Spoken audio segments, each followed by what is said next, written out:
이번 주차는 조금 난이도가 있는 항목을 다뤄보려고 합니다. 제가 공지를 한번 해드렸었는데, 매주 좀 들어오시는 분들이 달라지다 보니까 연속되는 주제를 하기에는 조금 부담이 되더라고요. 그래서 오늘은 조금 새로운 아이템을 다뤄볼 예정입니다. 이런 대시보드를 다루기 위한 함수들을 다뤄보겠습니다. 오늘 내용이 조금 많고 약간 난이도가 있어서 강의 속도는 전보다 더 천천히 할 예정이고요. 먼저 피드백부터 리뷰하고 바로 들어가도록 하겠습니다. 강의를 하다 보니까 좀 UI적으로 살짝씩 다른 부분들이 발견이 됐었어요. 사실 이게 글라이드가 웹 서비스여서 버전의 차이는 없지만 제가 원인을 좀 분석을 해보니까 브라우저를 어떤 걸 쓰냐에 따라서 좀 UI가 다르게 나타나더라고요. 그래서 엣지 브라우저 쓰시는 분들은 저랑 화면이 크게는 아닌데 좀 명칭이 살짝 달랐을 수도 있습니다. 브라우저는 그래서 제가 오늘은 저는 맥북을 사용 중이라서 크롬으로 변경을 했고요. 안 맞는 부분이 또 발견되시면 채팅으로 바로 주시면 바로 안내 드리겠습니다. 요 점은 좀 양해 부탁드립니다. 저번 시간에는 업무 일지를 한번 만들어 봤었습니다. 어, 본인이 할 일을 등록할 수 있는 페이지를 만들었었는데, 요걸 구글 캘린더로 연동할 수 있는지에 대해서도 문의가 들어왔었어요. 연동은 할 수 있습니다. 하는 것도 어렵지도 않고요. 가이드도 상세하게 있는데, 저희가 지금 사용하는 툴의 플랜이 무료 플랜이다 보니까 외부 서비스랑 연동하는 부분은 조금 어려운 부분이 있습니다.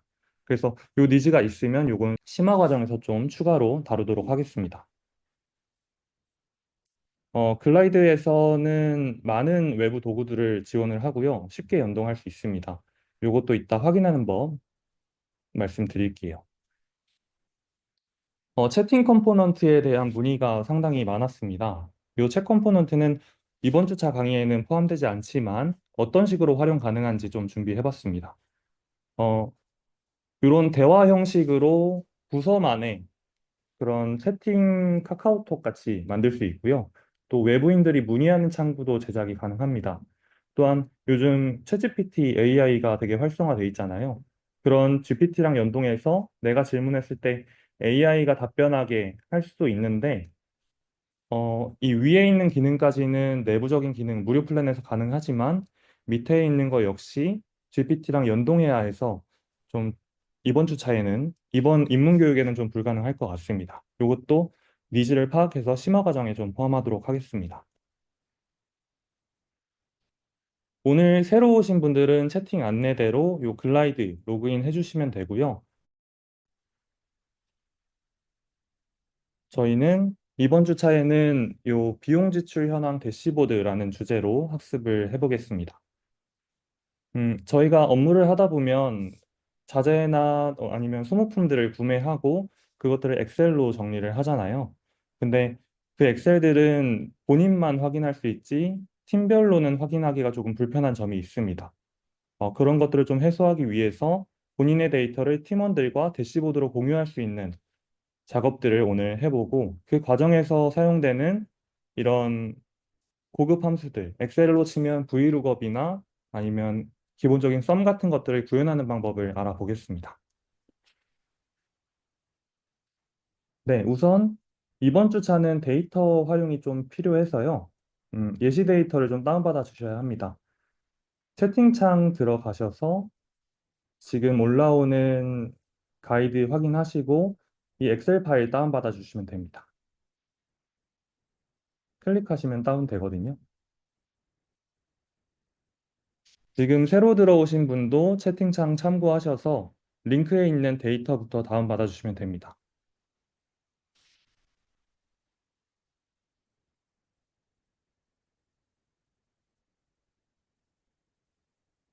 데이터 업로드 되나요? 음. 데이터를 직접 채팅창에 업로드가 되는 것 같아서 업로드를 해드릴게요. 어, 줌 채팅에 직접 업로드를 해드리겠습니다. 잠시만요. 네, 채팅창에 올라온 이 파일 다운받아 주시면 됩니다.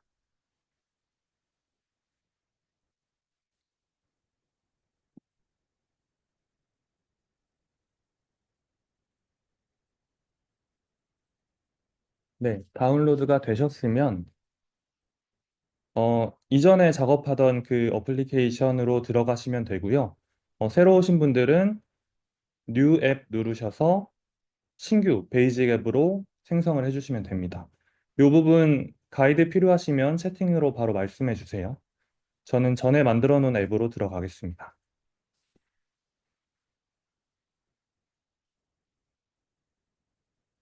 네, 이전에 만들어 놓은 어플리케이션 화면이 있을 거고요. 저희는 오늘 요거는 사용하지 않을 거고 데이터 탭으로 바로 이동하겠습니다. 어플리케이션 페이지에서 레이아웃 왼쪽에 있는 데이터로 넘어가 볼게요.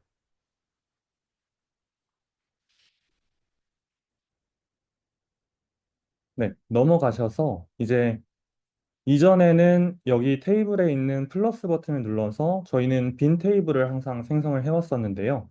이번에는 임포트로 저희가 갖고 있는 엑셀 파일을 업로드하는 방법을 알아볼게요. 테이블 우측에 있는 플러스 버튼을 눌러주시고요. 두 번째 있는 임포트를 눌러주세요.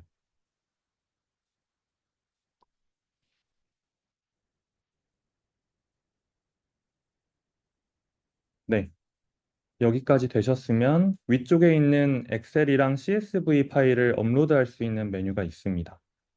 이 부분 눌러주시고 방금 다운로드 받은 파일 열기 눌러주시면 됩니다.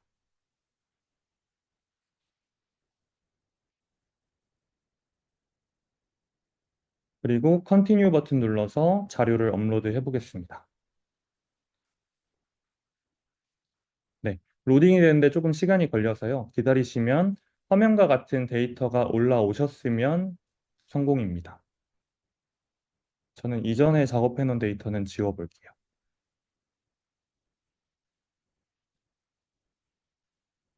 네, 지금 들어오신 분들은 채팅창 참고하셔서 업로드된 데이터 다운로드 하시고 글라이드 페이지에 데이터 탭으로 오시면 됩니다. 자료가 없으면 강의 진행이 안 돼서 다들 되실 때까지 조금 기다렸다가 진행하겠습니다.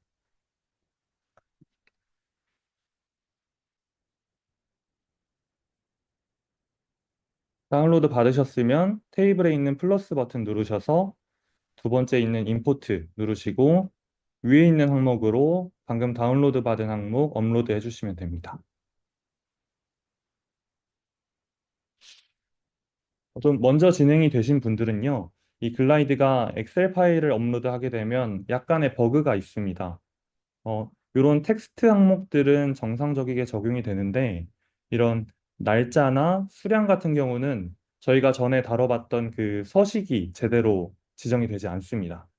그래서 이런 날짜 부분을 열을 헤더를 두 번 클릭하시면 지정이 되는 걸 볼 수 있습니다. 한 번씩 눌러주셔야 지정이 되실 거예요.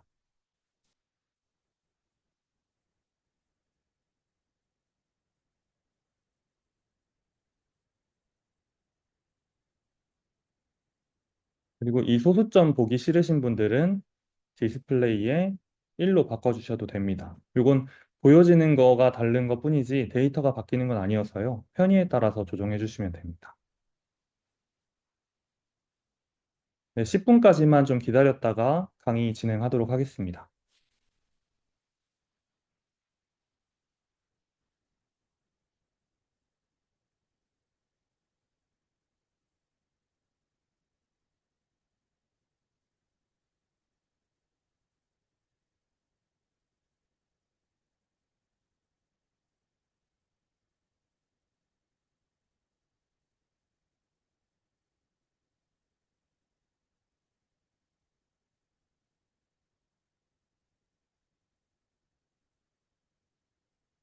저희가 업로드한 요 데이터를 살펴보면요.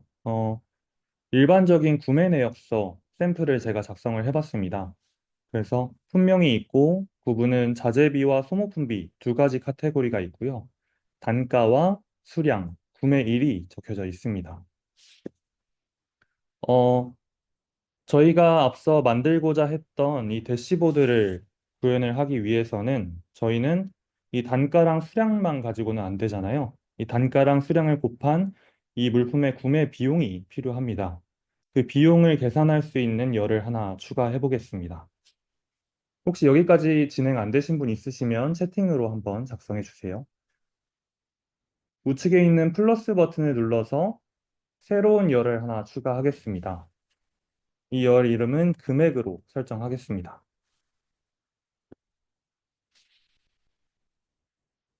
이 금액열의 타입을 바꿔보겠습니다. 이 밑에 있는 텍스트를 눌러주신 뒤에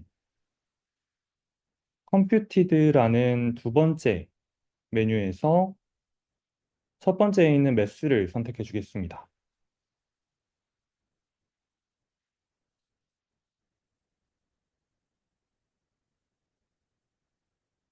네.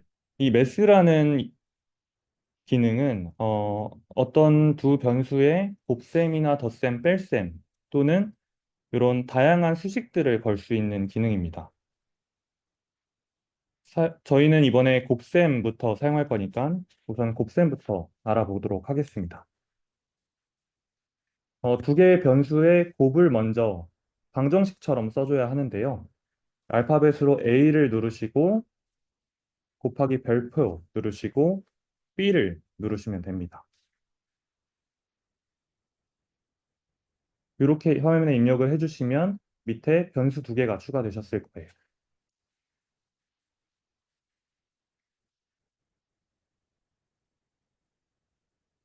저희가 하고자 하는 게 단순히 정해진 문자를 곱하는 게 아니라 이 행별로의 항목을 곱해야 하기 때문에 요 변수를 지정해 주는 거고요.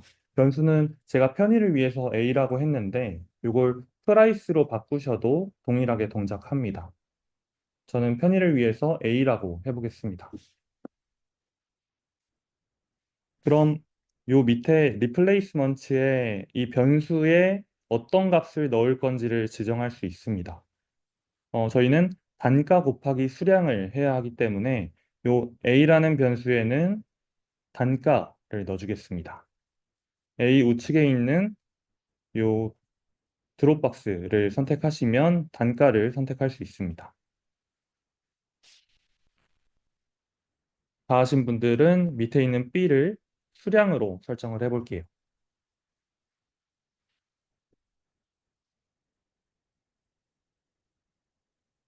선택을 하시면 행별로 단가와 수량이 곱셈이 된 값이 나온 걸 볼 수 있습니다.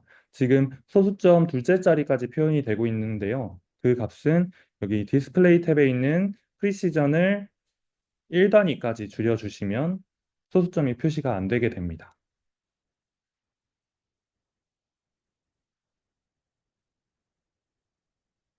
또한 밑에 있는 요 기능은 천 단위로 점 찍는 기능이고요. 밑에 있는 유닛은 단위를 설정할 수 있습니다. 만약에 원을 입력하셔도 되고, 뭐, 달러 표시를 입력하셔도 됩니다. 달러는 이걸 체크를 풀어주시면 앞으로 가기도 합니다. 이 부분은 따라 안 하셔도 되고, 이번에는 편의를 위해서 단위는 붙이지 않겠습니다. 이 디스플레이에 나타나는 항목은 실제로 데이터 값이 바뀌는 게 아니라 보여지는 값만 바뀌는 겁니다. 그대로 세이브를 눌러 볼게요. 네, 그럼 단가 곱하기 수량을 구현을 완료했습니다.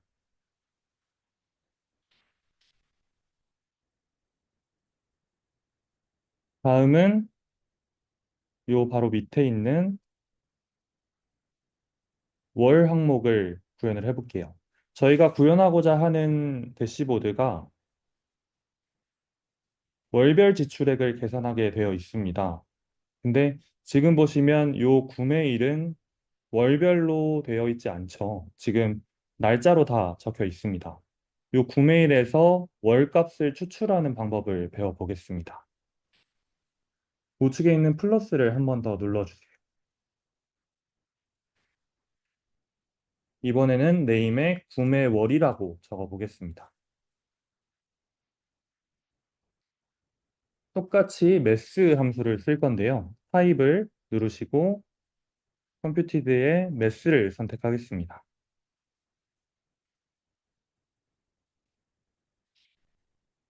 네, 매스에서 날짜를 추출할 수 있는 함수는 month, day, weekend, 이런 값들이 있는데요. 저희는 월을 추출해야 하니까 months라고 입력해 볼게요.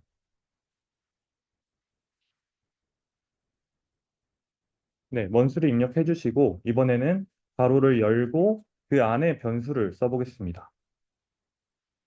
화면과 같이 months 괄호 열고 a 괄호 닫고 이렇게 설정을 해주세요.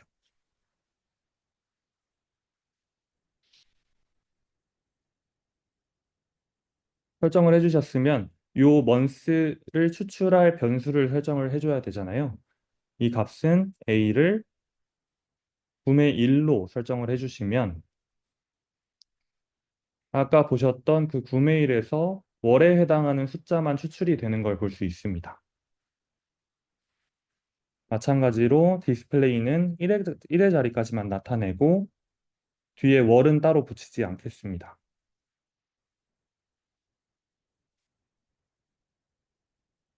그리고 세이브를 눌러볼게요.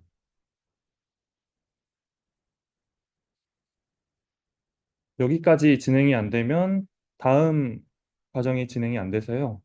1분 정도 더 기다려보고 안 되신 분들은 채팅으로 바로 말씀해 주세요.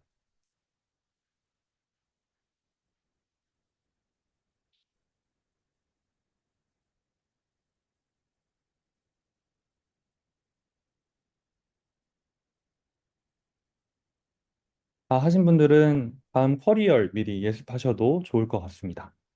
강의 자료 3-10번입니다.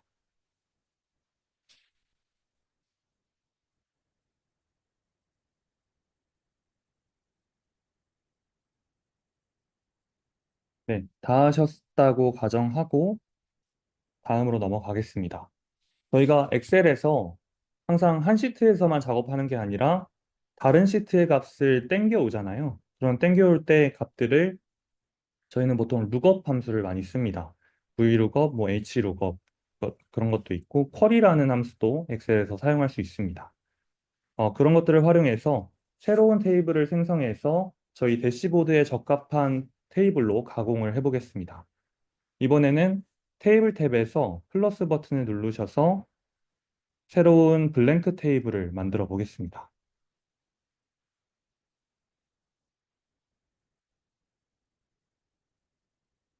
네, 만드시게 되면 이 파일명을 더블 클릭하면 수정할 수 있고요. 저는 대시보드 데이터라고 수정하겠습니다.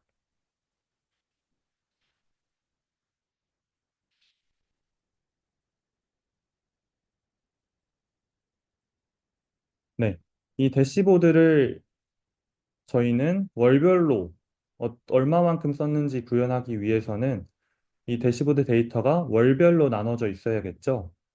첫 번째 열을 구매 월로 변경하겠습니다. 타입은 텍스트 그대로 두고 세이브 눌러줄게요.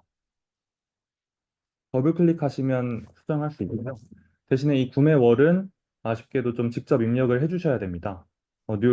밑에 보시면 행을 추가할 수 있는 뉴 로우가 있어서요. 이걸 1부터 12까지 하나씩 작성을 해둘게요. 1부터 더블 클릭하시면 수정할 수 있거든요. 2 누르시고 엔터 치시고 또 3 누르시고 엔터 치시면 빠르게 작업할 수 있습니다.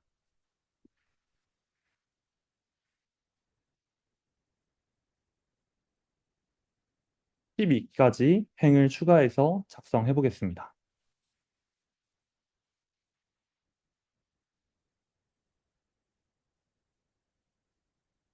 아쉽게도 글라이드에는 이게 데이터베이스다 보니까 엑셀처럼 한 번에 12까지 채워지는 기능은 없습니다.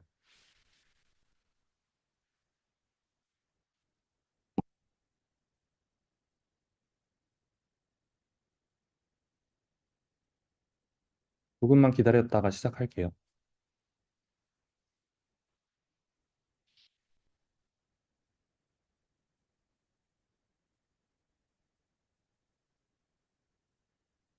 네.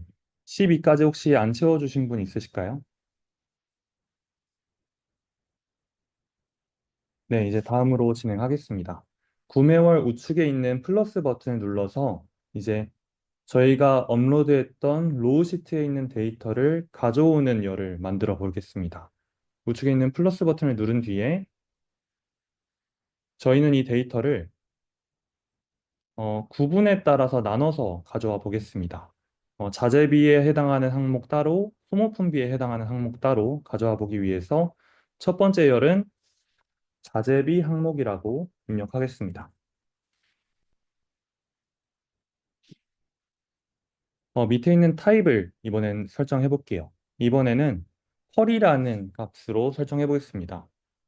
바로 맨 밑에 쿼리가 있기도 하고요. 없으신 분들은 두 번째 있는 컴퓨티드에서 네 번째에 있는 쿼리를 선택해 보겠습니다. 타입에서 컴퓨티드에서 쿼리입니다. 이 쿼리라는 말은 데이터베이스에서 개발해서 데이터베이스에서 어떤 값을 꺼내올 때 어떤 걸 꺼내올지 정하는 말이라고 생각하시면 됩니다. 우선 첫 번째 소스에서 어떤 데이터에서 내가 가져오겠다라는 걸 정해야겠죠. 저희는 이 소스를 클릭하셔서 아까 설정해 두신 3주차 예시 데이터를 설정을 해 보겠습니다.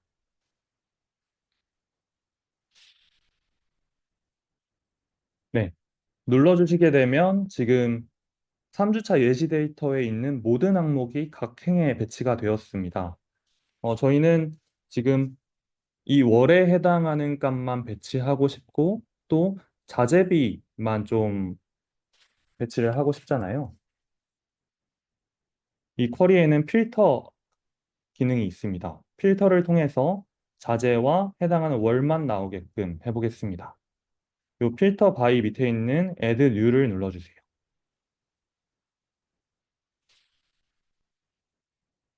눌러주시고 밑에 지금 초기에는 품명으로 되어 있는데 이걸 클릭해 주시면 저희가 아까 소모품비나 자재비 그 구분이 되어 있는 열은 구분이라는 열이었으니까 구분을 선택해 주겠습니다. 바로 밑에는 이 구분을 어떻게 할 거냐라는 조건을 선택할 수 있는 항목이 있습니다. 이 구분을 눌러주시면 여러 가지 기능들이 있는데 영어 말 그대로 해석하시면 됩니다. 구분, is를 선택할게요.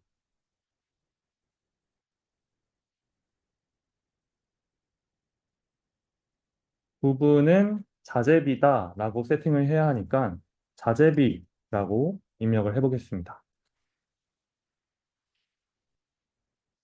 이렇게 되면 지금 많아서 구분이 잘 안 되지만 어, 아까 있던 항목에서 소모품비는 지금 빠져 있습니다.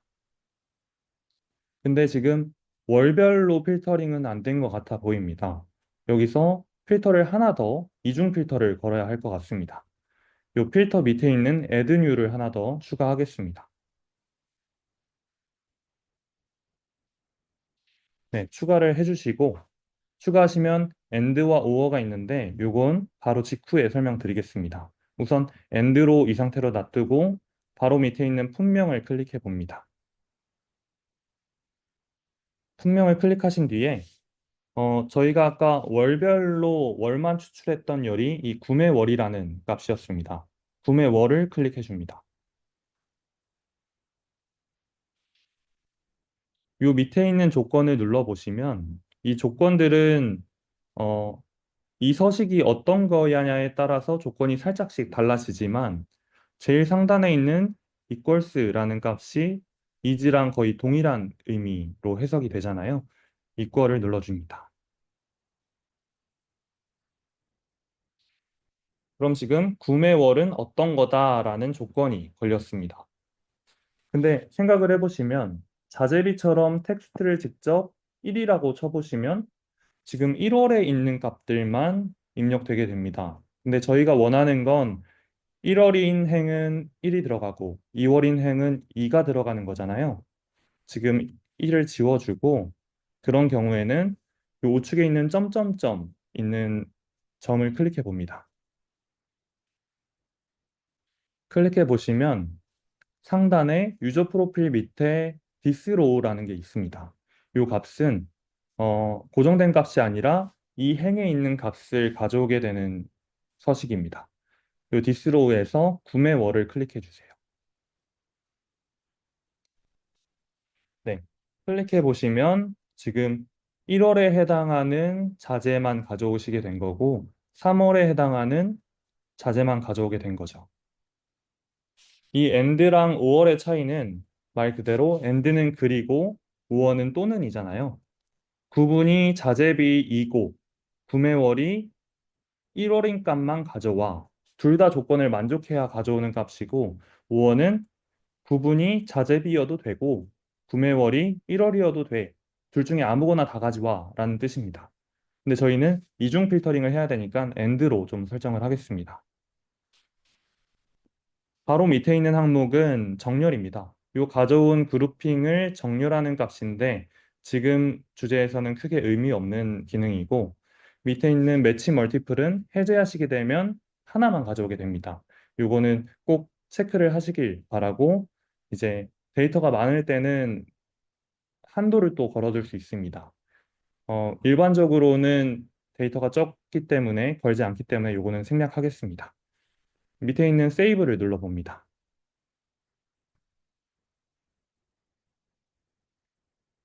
네, 누르시면 월별로 그룹 같은 것들이 생겼습니다. 자재명들이 보이네요. 근데 지금 보시면 요 1월이 입력되어 있는 텍스트랑 이 자재비라는 거랑 생김새가 좀 다릅니다. 이 가져온 자재비를 더블 클릭해 보시면 단순히 전선이라는 텍스트를 가져온 게 아니라 이건 전선에 해당하는 매칭되는 이 전선의 그 서식들, 값들을 모두 다 가져온 거라고 생각하시면 됩니다.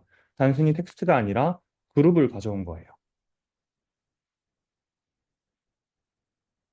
네, 여기까지 되셨으면 이번에는 소모품비 항목을 추가해 보겠습니다. 소모품비 항목은 제가 3분 드릴 테니까요. 30분까지 한번 직접 해보시고 조금 헷갈리시는 분들은 강의 자료 읽어보시다가 30분에 저랑 같이 작업해 보겠습니다. 30분까지 해볼게요.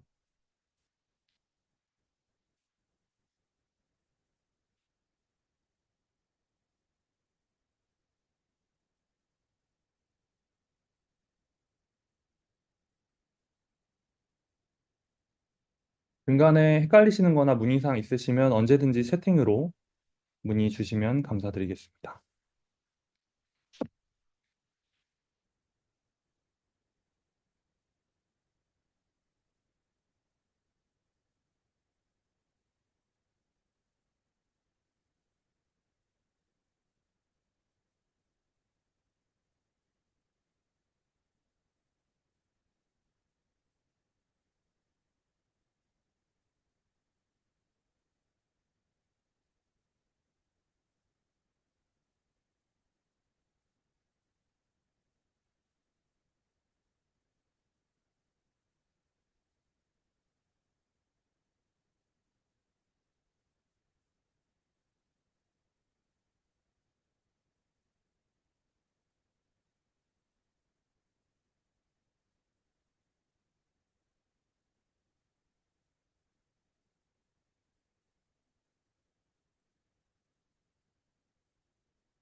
다 하신 분들은 쿼리 다음에는 이제 롤업이라는 함수를 달아볼 거거든요. 미리 좀 예습하셔도 좋을 것 같습니다.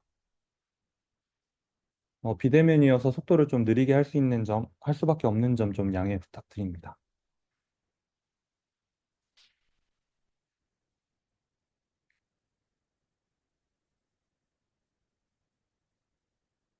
네, 이어서 진행해 보겠습니다. 저도 소모품비를 한번 추가해 보겠습니다. 플러스를 누르시고, 꿀팁을 하나 드리면, 소모품비를 일일이 입력을 안 하시고, 방금 자재비를 우클릭하셔서 듀플리케이트 누르시면 이전에 설정했던 서식을 더 편하게 입력할 수 있습니다. 저는 강의를 위해서 처음부터 다시 해볼게요. 소모품비 항목이라고 입력한 뒤에 타입을 컴퓨티드에서 저희는 쿼리로 설정을 했습니다. 어디서 가져올 건지는 소스에서 지정을 했고 저희가 앞서 업로드했던 예시 데이터로 설정을 했습니다. 예시 데이터로 설정을 하니 모든 데이터가 다 딸려 나오는 문제가 있어서 거기에 대해서 필터를 거는 기능을 추가했고, 필터는 우선 구분이 무엇이냐, 구분이 소모품비다 라는 걸로 먼저 필터링을 했습니다. 하지만 월별로도 행에 일치하게 필터를 걸어야 했기 때문에 add new를 눌러서 and라는 이중 필터를 걸어줬고, 밑에 있는 항목은 좀 전에 매스로 월만 추출한 구매 월로 설정을 했습니다. 이 월은 equals를 선택해서 이 월이 해당 행의 구매 월이랑 일치하는 값만 가져와 라고 명령을 줬습니다. 세이브를 해보시면 지금 1월의 자재비, 2월의 소모품비만 가져온 걸 볼 수 있습니다.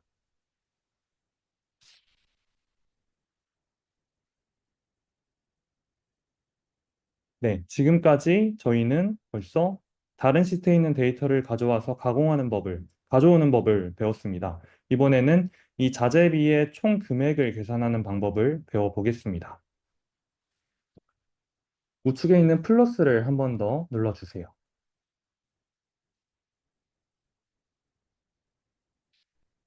눌러주신 뒤에 이번에는 자재비 금액이라고 입력해 보겠습니다. 네. 타입은 롤업을 설정해 보겠습니다. 롤업은 텍스트를 누르시고 컴퓨티드에 밑에 보시면 이 뱅글뱅글 아이콘이 있는 롤업이 있습니다. 선택을 해줍니다.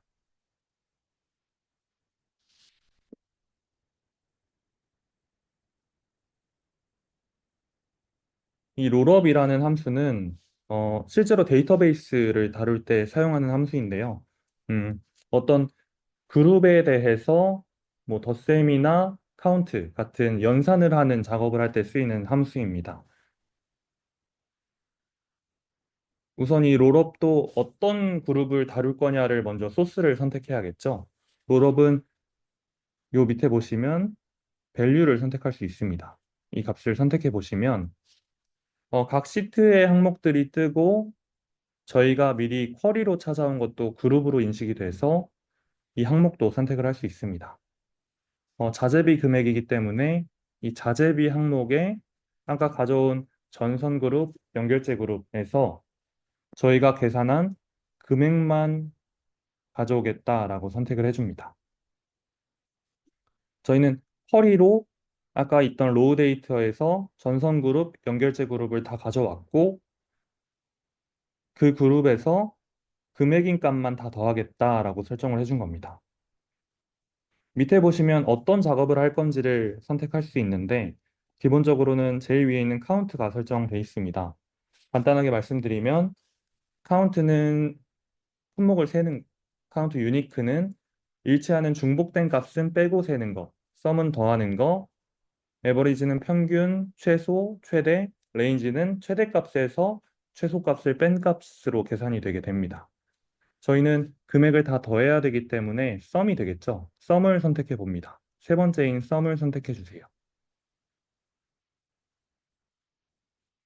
네, 눌러보시면 자재비 금액이 모두 다 더해진 걸 볼 수 있습니다.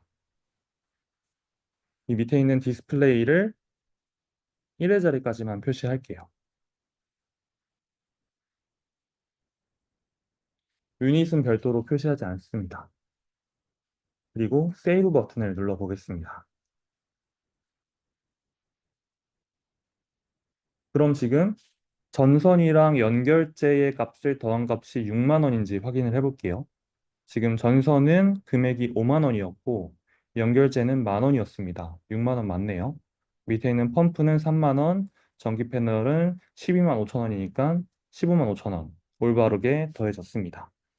소모품비 항목도 마찬가지로 진행하시면 되고 이것도 이번엔 3분 정도 기다렸다가 진행해 볼게요. 소모품비 항목을 만들어 주시면 됩니다.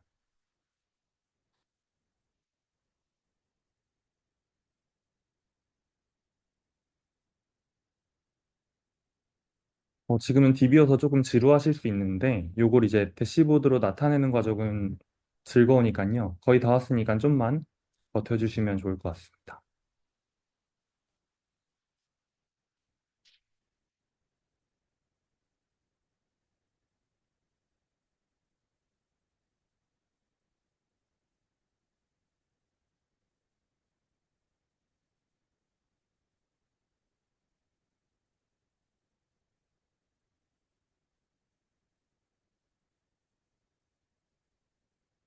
36분에 다시 같이 따라해 볼게요.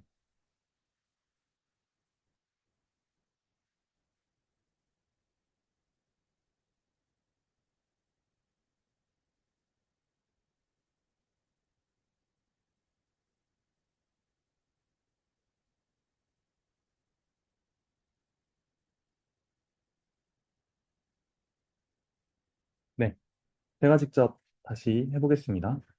저희는 우측에 있는 열을 하나 추가해 줄 거고, 이번엔 소모품비 금액이라고 적어 보겠습니다. 타입은 눌러보시고 컴퓨티드의 롤업으로 선택을 했습니다. 이 롤업은 가져온 그룹이나 아니면 특정 그룹의 연산을 수행할 수 있는 값이라고 말씀드렸고 조금은 헷갈리는 개념입니다. 밑에 있는 밸류에서 어떤 그룹을 선택할지를 선택할 수 있어서 이번에는 소모품비 항목으로 가져온 그룹에서 금액만 더할 거야 라고 지정해 보겠습니다. 기본적으로 카운트로 설정이 돼 있어서 세 번째에 있는 썸으로 바꿔주시면 소모품비로 가져온 그룹 항목들이 합산이 된 걸 볼 수 있습니다. 밑에 있는 디스플레이도 1회짜리까지만 나타내주면 깔끔하게 덧셈이 완료되었습니다. 여기까지 따라해 주시면 되고 세이브 버튼 눌러보겠습니다. 이후에 있는 건수 세는 것도 같은 로직이어서요. 바로 진행해 보도록 할게요. 이제는 저희는 구매 건수가 1월에 몇 개였는지를 좀 세고 싶습니다. 그것도 자재비랑 소모품비를 나눠서 카운팅 해볼게요. 이 금액이랑 똑같습니다. 제가 먼저 건수를 한번 해볼게요. 우측에 있는 플러스 버튼을 눌러줍니다. 이번엔 자재비 건수라고 적어볼게요. 타입은 마찬가지로 롤업으로 선택하겠습니다. 두 번째에 롤업 선택해 줄게요. 금액이랑 데이터는 똑같겠죠? 자재비 항목으로 가져온 그룹을 선택해 줍니다. 이번에는 건수니까 품명으로 선택해 볼게요. 만약 자재비, 자재 코드나 구매 코드가 있으면 그 코드를 선택해도 좋겠죠. 품명으로 선택해 보겠습니다. 지금 제가 드린 데이터는 중복된 데이터가 없어서 카운트랑 카운트 유니크랑 똑같은 값일 거예요.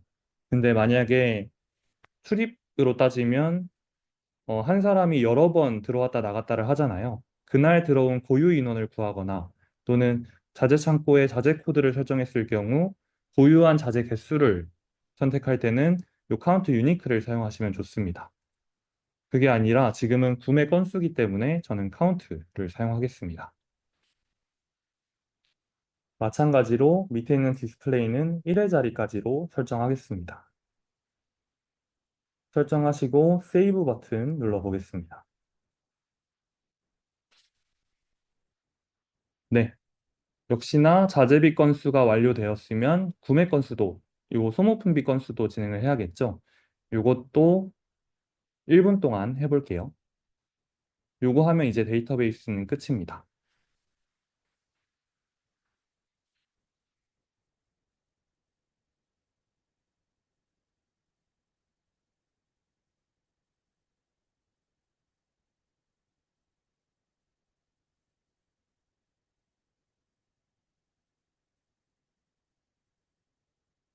다 되신 분들은 레이아웃 페이지 넘어가셔서 대시보드 미리 살펴보셔도 좋을 것 같습니다.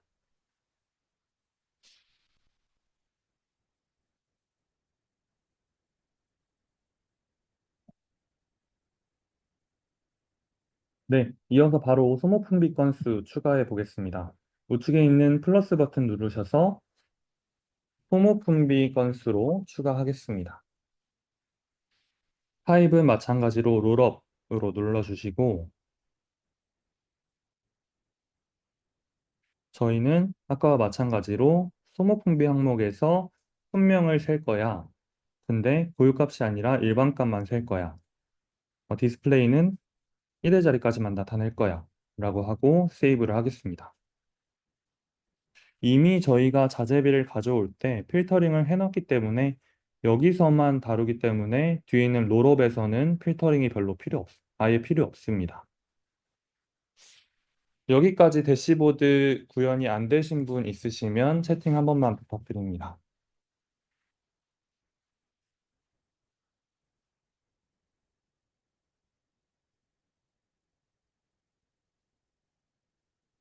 조금 헷갈리시는 개념도 말씀해 주시면 좋을 것 같아요.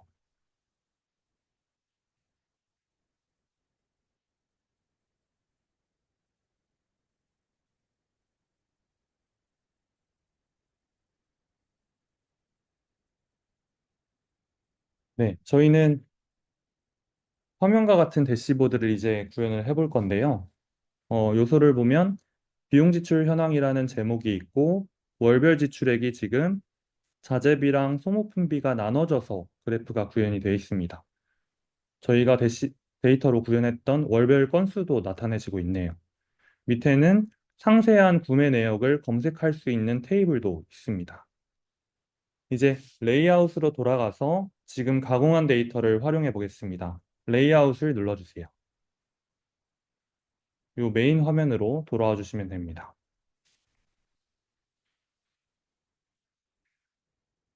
돌아와 주신 분들은 새로운 페이지를 생성을 해야겠죠? 이 내비게이션은 페이지를 다루는 도구라고 말씀드렸습니다. 이 내비게이션의 우측에 있는 플러스 버튼을 눌러서 커스텀 스크린을 눌러보겠습니다. 누르시게 되면 뉴 스크린이라고 빈 화면이 생성이 됐습니다. 이 화면의 제목은 뉴 스크린이 선택된 상태에서 우측에 있는 라벨을 대시보드라고 변경하시면 됩니다.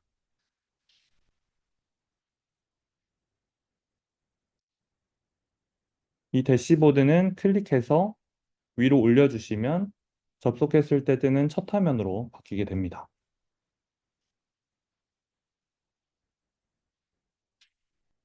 네.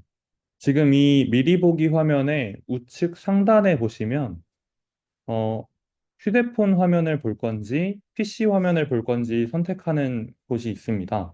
저희는 오늘 대시보드이기 때문에 어, PC 화면 프리뷰로 진행을 하도록 하겠습니다. 이 핸드폰 화면 우측에 있는 넓적한 태블릿 같은 아이콘을 클릭해 주시면 됩니다.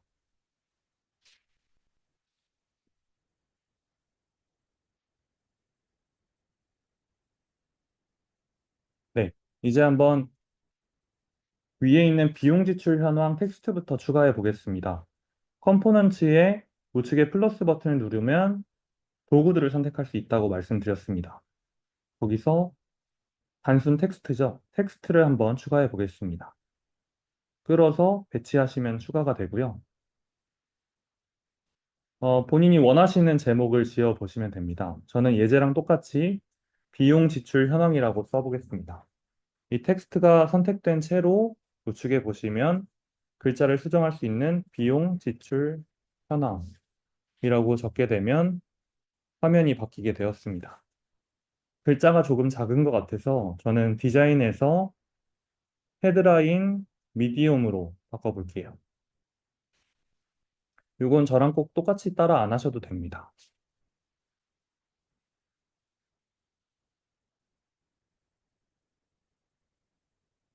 네, 텍스트가 다 되셨으면 이 밑에 있는 그래프를 한번 살펴보겠습니다. 지금 보시면 저희가 생각한 거랑 조금 다르죠? 차트가 한 행에 배치가 되어 있습니다. 저희가 워드 작업을 할 때도 한 행에 여러 개를 나타내려면 표를 쓰거나 단을 나누게 되죠. 노션을 사용하시더라도 두 개의 열이라는 메뉴가 있습니다. 이 글라이드에도 한 행에 여러 개의 컴포넌트를 배치하는 방법은 요 레이아웃 탭으로 가시면 컴포넌트의 컬렉션즈 밑에 있는 레이아웃이 있습니다. 여기서 컨테이너를 추가해 주겠습니다. 컨테이너를 끌어서 추가한 텍스트 밑에 배치를 해줍니다.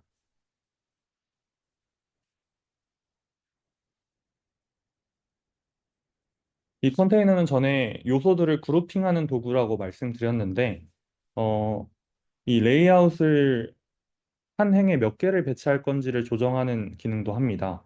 이 컴포넌트 컨테이너가 설정된 채로 우측에 보시면 레이아웃이라는 아이콘들이 있는데 이 상위에 있는 1-1, 1-2, 2-1은 한 행에 두 개를 놓는데 두 개가 어떤 비율로 나타내게 할 거냐라는 뜻이고 밑에는 세 개를 배치할 건지 네 개를 배치할 건지 최대 네 개까지 있습니다. 선택을 해보시면 왼쪽에 있는 컨테이너에 그룹 박스가 선택한 거에 따라서 달라지는 걸 볼 수 있습니다. 저희는 두 개의 차트를 배치할 거기 때문에 1대1로 배치하겠습니다. 그럼 지금 두 개의 방이 생겼습니다.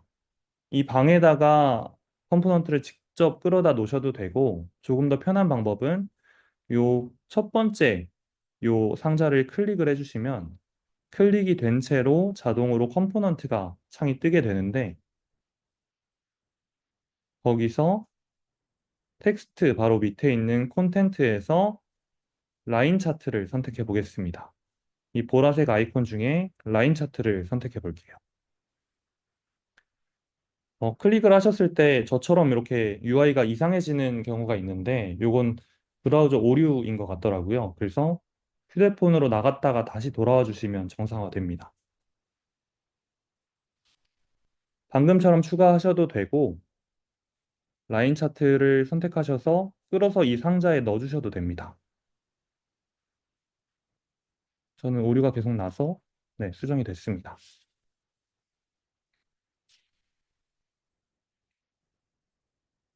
네, 바로 진행하겠습니다. 이 차트에 있는 데이터도 설정을 해야겠죠? 지금은 저번 주차에 했던 업무 리스트가 선택이 된 것 같습니다. 이 차트가 클릭이 된 채로 우측에 있는 데이터에서 소스를 저희가 아까 월별로 취합했던 대시보드 데이터로 설정하겠습니다. 설정하신 분들은 밑에 있는 타이틀도 월별 금액 현황으로 바꿔볼게요. 이건 자유롭게 바꿔주세요.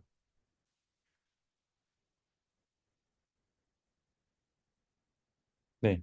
이제 밑에 보시면 이 차트의 속성을 설정할 수 있습니다.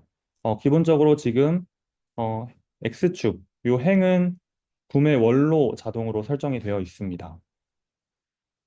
이제 이 구매월에 Y축에 어떤 걸 표시할지를 설정을 해야 하죠.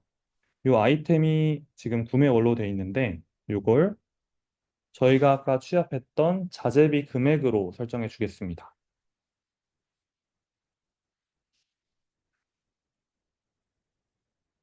저희는 소모품비 금액도 추가를 했었죠. Add 아이템을 눌러서 항목을 하나 추가하신 뒤에 value를 소모품비 금액으로 설정해 보겠습니다. 이 캡션은 value에 지정되어 있는 내용을 자동으로 따라가고 수정을 하셔도 무방합니다.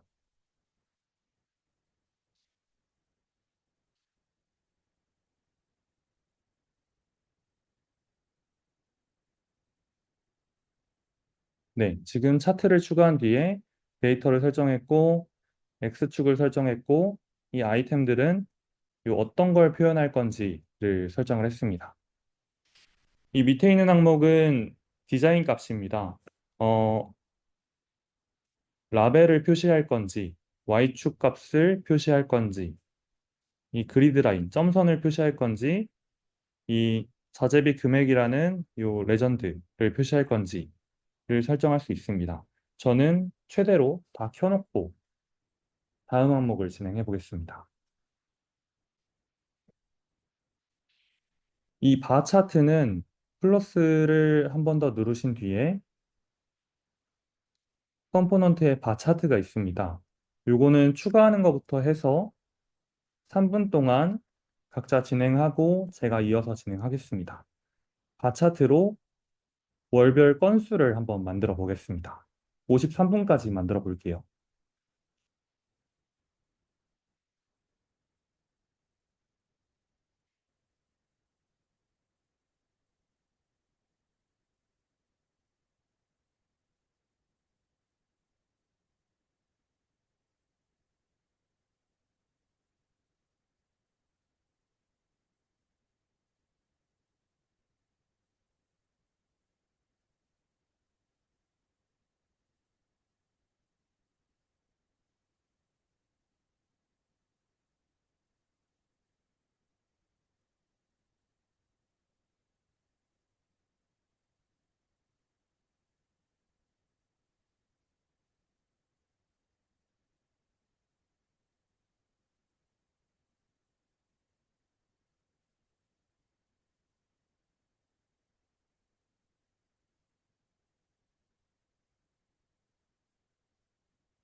네, 시간 관계상 바로 또 진행을 해보겠습니다. 어, 못하신 분들은 저랑 같이 진행해 보시면 될 것 같겠습니다. 컨테이너에서 이번에는 밑에 있는 빈 박스를 눌러주시고 바차트를 선택해서 추가해 보겠습니다. 제가 지금 노트북 화면이 조금 작아서요. 어, 됐네요. 바차트를 추가해 주셨으면 마찬가지로 소스를 우측에서 대시보드 데이터로 설정하겠습니다. 타이틀은 월별 건수라고 작성하겠습니다. 마찬가지로 X축은 각 월이 돼야 하기 때문에 구매 월로 입력이 되었고, 이제 여기에 표시할 아이템은 저희가 취합했던 자재비 건수, 또 add 아이템을 누르시면 아이템을 추가할 수 있고, 값에서 소모품비 건수를 추가해 보겠습니다. 추가해 보시면 지금 한 개의 월에 요소가 두 개이기 때문에 두 개가 동시에 나타나 있는 걸 볼 수 있습니다. 조금 보기에 불편할 수 있습니다. 이 경우는 위에 보시면 그래프 타입에 그룹이 있고 스택이 있습니다. 스택을 설정해 주시면 요 바 하나에 두 항목이 색상으로 나눠져서 들어가게 됩니다. 요소가 여러 개일 때는 이 스택을 사용하는 걸 권장드립니다. 밑에 있는 디자인 탭에서는 그래프의 굵기 설정할 수 있고 마찬가지로 라벨은 다 켜놓도록 하겠습니다.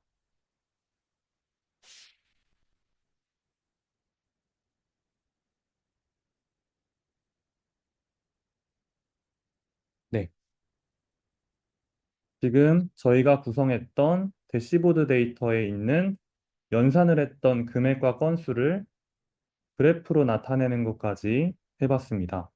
이제 밑에 있는 마지막으로 요 구매 이력들을 관리하는 표를 추가해 보겠습니다.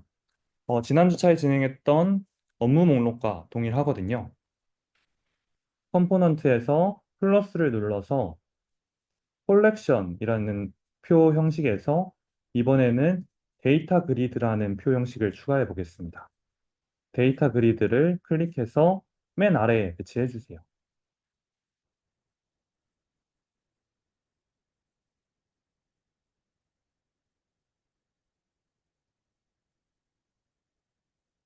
이게 화면 비율에 따라서 차트가 좌우로 있다가 위아래로 자동으로 바뀌기 때문에 저는 노트북 화면이 조금 작아서 지금은 위아래로 또 바뀌었네요. 데이터 그리드는 엑셀처럼 관리할 수 있는 표 형식입니다. 이 화면에서 직접 데이터도 수정이 가능한 표 형식입니다. 어, 지금 데이터 소스가 업무 리스트로 되어 있는데 저는 이 데이터를 이번에는 저희가 그 구매 내역, 원본을 좀 조회를 해야 되기 때문에 처음에 업로드했던 3주차 예시 데이터를 설정하겠습니다.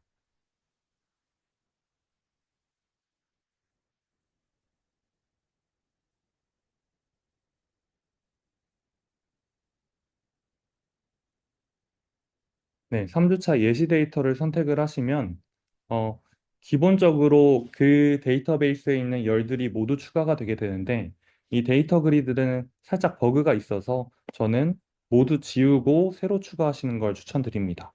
저는 이 컬럼에 있는 항목들을 X 버튼을 눌러서 일단 다 지워 볼게요.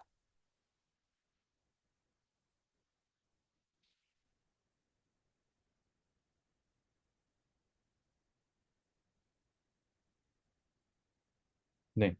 다 지워보신 분들은 Add 아이템을 누르셔서 지금 그냥 추가하시게 되면 요거는 오류 같습니다. 요 헤더가 이상한 값이 들어가 있습니다. 요건 원하는 값을 클릭하신 뒤에 한 번만 더 클릭해 주시면 정상적으로 돌아오게 되거든요. 그리고 밑에 있는 소스도 요 예시 데이터 구매로 변경해 주시면 됩니다. 이 작업으로 편하시게 자유롭게 밑에 있는 아이템들을 하나씩 추가를 해보겠습니다. 저는 부분도 넣는 게 나을 것 같고요. 하나 더 추가해서 단가도 넣어 보겠습니다.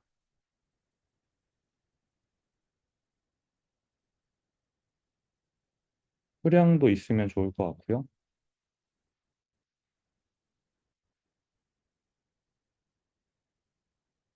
결국 다 넣고 있네요. 저 구매일도 넣고 저는 금액까지 넣겠습니다.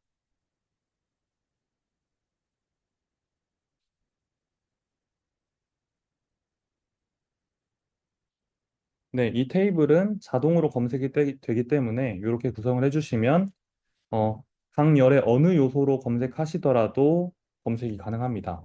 자재비라고 검색하시면 자재비만 나오게 되고 전선을 검색하시면 전선만 나오게 되겠죠.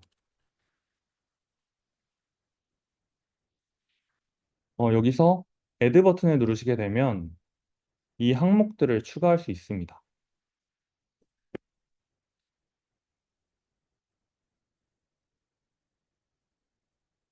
저번에 배우신 것 같이 이 항목 추가하는 UI가 기본적으로 항목 초과라고 잘못 입력돼 있어서 그 옵션에 가셔서 이름을 바꿔주시면 됩니다.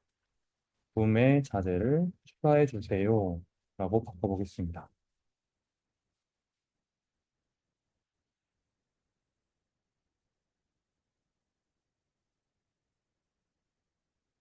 요 Add 버튼이 나왔을 때 있는 이 항목 중에 다른 건 다 괜찮은데 이 구분이 조금 이상하다고 느끼시는 분들도 있을 것 같아요.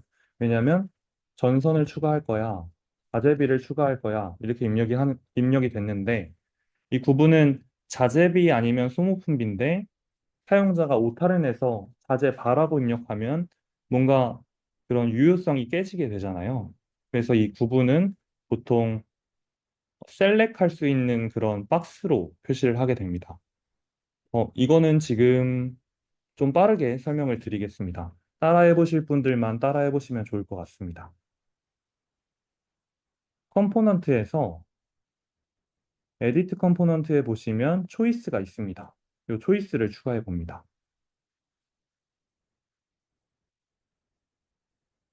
추가해 보시면 맨 밑에 초이스가 하나 추가가 됐는데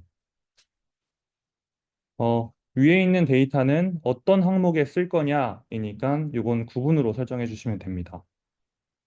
밑에 있는 콘텐츠의 소스는 어, 이 초이스에 어떤 걸 보여줄 거냐인데 소스를 대시보드 그 3주차 예시 데이터로 표시를 해놓고 만약에 구분을 선택해주면 자재비랑 소모품비가 나오긴 하는데 오류가 생길 수 있습니다. 그 이유는 어, 보여주는 이 데이터를 이 데이터가 쌓이고 있는 원본 데이터를 설정을 해주시면 만약에 이 데이터가 하나도 없이 비워졌을 때는 이 항목이 안 뜨게 되겠죠. 지금 이 값은 이 데이터베이스의 이 구분에서 항목들을 가져오는 건데 조금 어렵나요? 그 항목들을 가져오는 건데 그 데이터가 다 사라지게 되면 나오지 않게 되는 오류가 발생합니다. 그렇기 때문에 글라이드는 셀렉트에 띄워줄 데이터를 테이블로 하나 더 추가를 해줘야 됩니다. 예를 들어서 선택 항목이라고 데이터베이스를 하나 만든 뒤에 부분으로 선택을 해놓고 여기에 자재비, 소모품비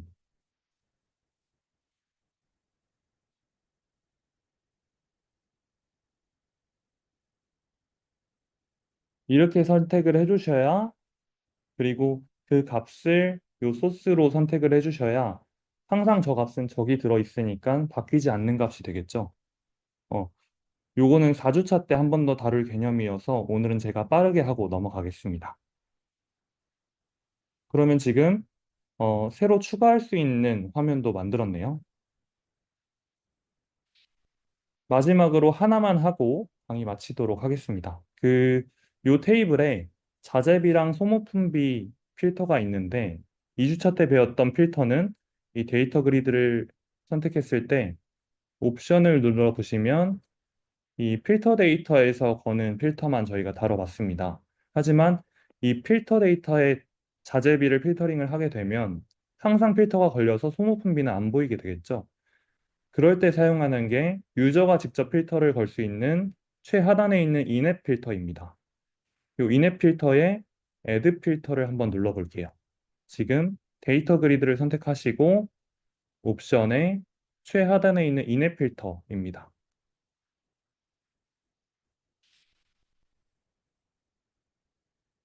이 인앱 필터에 Add 필터를 한번 눌러보겠습니다.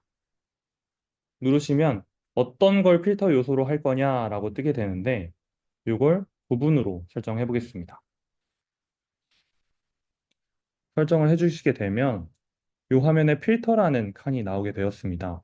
이걸 클릭해 주시면 소모품비나 자재비를 필터링 할 수 있는 컴포넌트가 자동으로 추가가 되게 됩니다.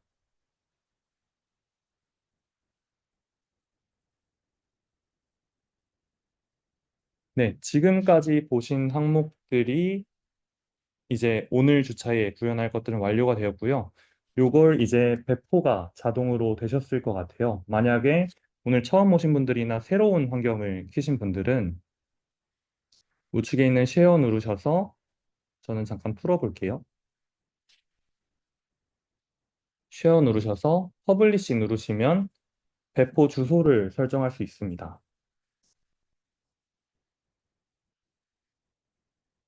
그 퍼블리시를 직접 진행을 해주시고 이 퍼블리시 도메인을 영어로 본인이 원하시는 주소를 써주시고 퍼블리시 클릭해 주시면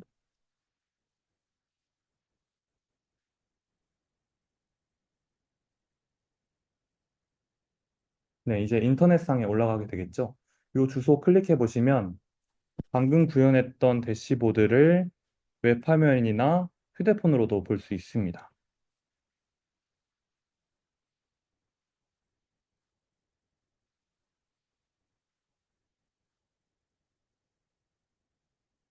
네, 저희가 준비한 강의 교환대로 완성되셨을 거고 안 되신 분들은 강의 자료와 동영상 올라가니까 추후에 한 번씩 더 확인해 주시면 좋을 것 같습니다.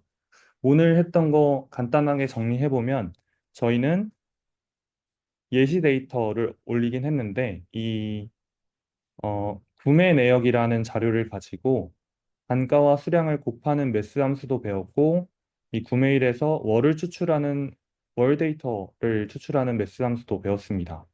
또 다른 시트에 있는 값을 내가 원하는 값에 매칭해서 불러오는 쿼리 함수도 배웠고요. 이 쿼리된 항목 그룹에서 연산을 수행하는 롤업 함수도 배웠습니다.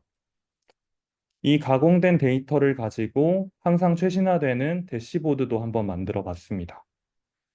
네, 오늘 조금 난해한 내용이기도 하고 조금 천천히 진행하려고 노력은 했는데 어려우셨을 것 같아요. 다음 주에 한 번 더 비슷한 개념들을 다룰 테니까요. 오늘 강의 고생하셨고요. 3주차 피드백 저번처럼 받아보고 강의 마치도록 하겠습니다. 혹시나 질문 있으신 분들은 채팅창으로 바로 남겨주시면 되고요. 피드백 남기실 때 어, 피드백 들어온 걸 반영해서 다음 주 강의 내용을 짜니까요. 어, 좋은 피드백 많이 주시면 반영해서 다음 주차에 좀 양질의 강의 한 번 더 준비하도록 하겠습니다. 피드백 다 남겨주신 분들은 오늘 강의 여기서 종료하도록 하겠습니다. 고생하셨습니다.